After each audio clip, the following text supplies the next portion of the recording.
जब मैं 8 साल का था तब मुझे क्रिकेटर बनना था, क्योंकि उस वक्त मैं युवराज और गांगुली इनको देख के इंस्पायर होता था।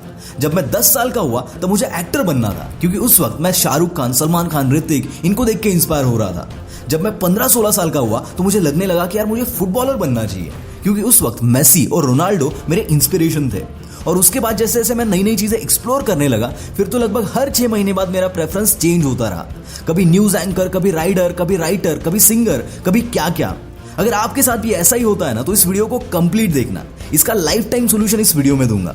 एक अंदर की बात बताऊं, ये चीजें आज भी खत्म नहीं हुई है। जी हाँ, हालांकि आज मैं 3 सक्सेसफुल स्टार्टअप रन कर रहा हूं, फिर भी जब भी कोई नई चीज दिखती है तो एक बार ही सही पर दिमाग में ऐसा जरूर आता है कि यार इसको करना चाहिए, या फिर इसमें अगर मैं अपना करियर बनाता तो कितना अच्छा होता था।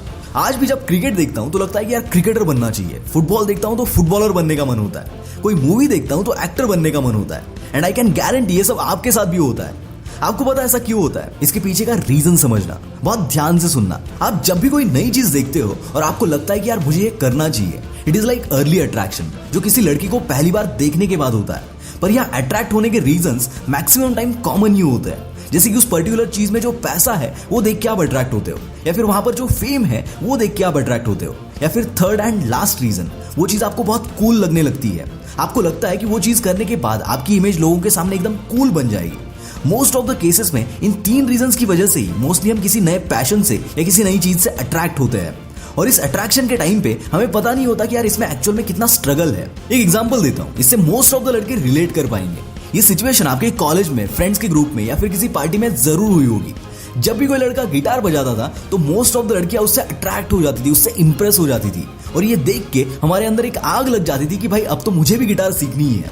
पर जब एक्चुअल में उसे सीखने जाते थे तो मोस्ट ऑफ द टाइम पहले दिन ही गिव अप मार देते थे, क्योंकि यहाँ गिटार आप खुद के लिए नहीं सीख रहे थे। इसीलिए भी नहीं सीख रहे थे क्योंकि आपको ये सीखना पसंद है। आप सिर्फ और सिर्फ गिटार सीख रहे थे लड़कियों को इंप्रेस करने के लिए, लोगों के सामने कूल दिखने के लिए। इसीलिए ये चीज आपको अच्छी लगने के बावजूद भी आप इसको कर नहीं पाए। सेम और एक एग्जांपल है मेरे पास। आजकल हर एक बंदे को अपना खुद का स्टार्टअप खोलना है, और वो इसलिए नहीं क्योंकि उसको लोगों की कोई प्रॉब्लम सॉल्व करनी है या सोसाइटी की कोई नीड फुलफिल करनी है ना। 90% लोगों के इसके पीछे सिर्फ 2 रीजंस होते हैं। एक तो उनको स्टार्टअप से बहुत सारा पैसा कमाना होता है, रातों रात अमीर बनना होता है, और दूसरा लोगों के सामने कूल दिखना होता है। दोस्तों, अगर आप किसी और के सक्सेस को देखकर खुद का पैशन ढूंढने की कोशिश कर रहे हो ना, तो याद रखना जिंदगी बीत जाएगी पर आपको आपका पैशन नहीं मिलेगा। और हर 2-4 महीने में आपके सामने एक ऐसी चीज आएगी जिसको देख के आपको लगेगा कि यार यही मेरा पैशन है, और मैं अब तक जो भी कर रहा था वो बुलशिट था, वगैरह वगैरह। बट ट्रस्ट मी, ये प्रोसेस कभी भी खत्म नहीं होगा।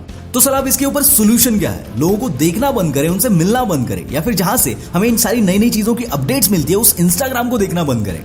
ना, आपको इसमें से कुछ भी नहीं करना है। आज की बात, जब भी कभी आप किसी नई चीज से अट्रैक्ट हो जाए, खुद को सिर्फ ये 3 क्वेश्चंस पूछना है। नंबर 1, क्या इसमें पैसा ज्यादा है इसलिए मैं अट्रैक्ट हो रहा हूं? नंबर 2, क्या इसमें फेम है, शोहरत है इसलिए मैं अट्रैक्ट हो रहा हूं? एंड नंबर 3, इसको करने के बाद मैं लोगों के सामने कूल लगूंगा, क्या इसीलिए मैं अट्रैक्ट हो रहा हूं? इन 3 क्वेश्चन का आंसर अगर नो है तो बॉस वहां पर ट्राई देना बनता है। पर अगर इन क्वेश्चन का आंसर यस भी है और आपके पास उसको करने की कोई स्ट्रांग वजह है, तो भी यहां पर ट्राई देना बनता है। क्योंकि दोस्तों, अगर आप सिर्फ इन 3 चीजों से अट्रैक्ट होकर अपना करियर, अपना पैशन चूज करोगे ना, तो एट द एंड आपके हाथ में कभी कुछ नहीं आएगा। क्योंकि एक टाइम ऐसा आएगा जब ये तीनों मोटिवेशन खत्म हो जाएंगे और उस वक्त आप 100% गिव अप करोगे। पर जब उस चीज को करने का मोटिवेशन आपके अंदर से हो, आपके अंदर वो चाह हो, पागलपन हो उसको करने का, तो कितने भी प्रॉब्लम्स आने दो, आप हर एक से निपट लोगे। सो नेक्स्ट टाइम किसी भी चीज से अट्रैक्ट होने से पहले ये 3 क्वेश्चन खुद को जरूर पूछना।